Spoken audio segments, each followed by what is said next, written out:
Shalom, selamat pagi Bapak Ibu yang dikasihi Tuhan. Puji Tuhan, hari ini kita kembali lagi dalam renungan firman Tuhan. Sebelumnya mari kita berdoa. Bapa, kami sungguh bersyukur kepadamu atas berkat Tuhan yang luar biasa yang sampai detik ini kami rasakan. Tuhan menolong kami sepanjang malam dalam istirahat kami bersyukur kepadamu. Dan pada pagi hari ini ya Tuhan, kami mau merenungkan firman-Mu. Berikan hikmat kepada setiap kami agar kami dapat mengerti akan firman-Mu, dan berikan kekuatan kepada setiap kami agar kami mampu untuk melakukan firman-Mu dalam kehidupan keseharian kami. Terima kasih Tuhan, dalam nama Yesus kami berdoa. Amin. Bapak Ibu yang dikasihi Tuhan, tema perenungan kita pada pagi hari ini yaitu Dia hanya sejauh doa.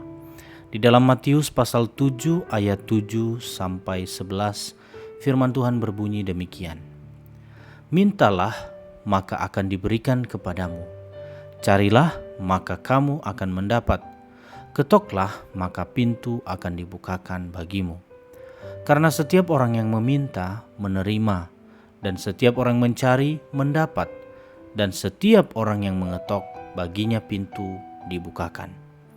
Adakah seorang daripadamu yang memberi batu kepada anaknya jika ia meminta roti? Atau memberi ular jika ia meminta ikan?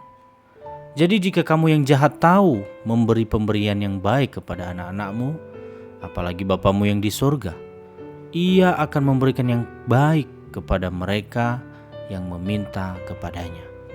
Bapak Ibu yang dikasihi Tuhan, doa tidak boleh dijadikan sarana semata-mata untuk meminta-minta kepada Tuhan demi memuaskan keinginan yang egosentris.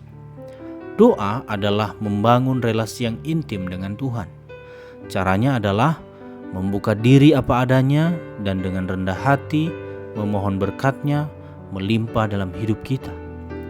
Tujuannya adalah hidup kita menjadi semakin dekat dengan Tuhan dan bahkan berkat-Nya mengalir keluar melalui kita kepada orang-orang di sekeliling kita.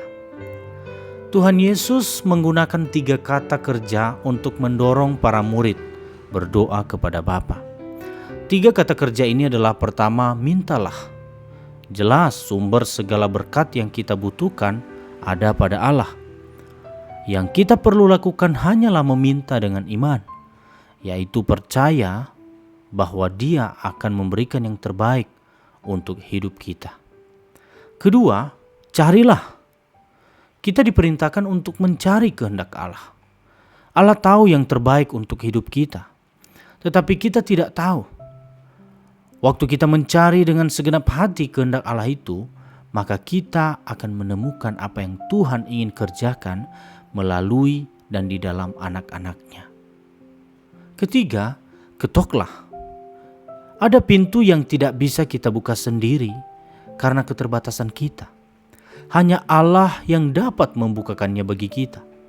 Oleh karena itu, kita diminta untuk tekun menantikan Tuhan sendiri bertindak membukakan pintu untuk kita.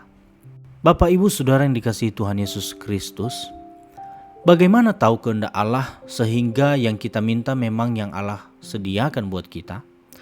Dan yang kita ketok adalah pintu dari Allah yang seharusnya kita masuk? Tidak ada cara lain kecuali kita memelihara kedekatan hati kita dengan hati-Nya. Sehingga pikiran kita pun bisa memahami pikirannya dan keinginannya menjadi keinginan kita.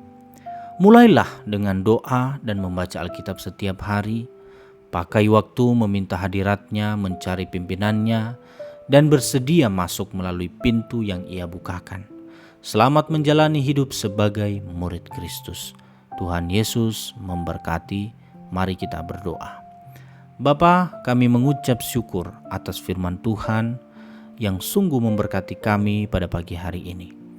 Ajari kami Tuhan untuk senantiasa membangun hubungan yang baik dengan Tuhan.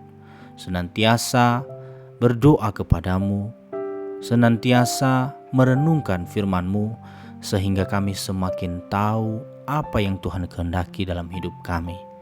Terima kasih Tuhan, kami akan siap melakukan berbagai aktivitas kami sepanjang hari ini. Dalam nama Yesus kami berdoa. Amin.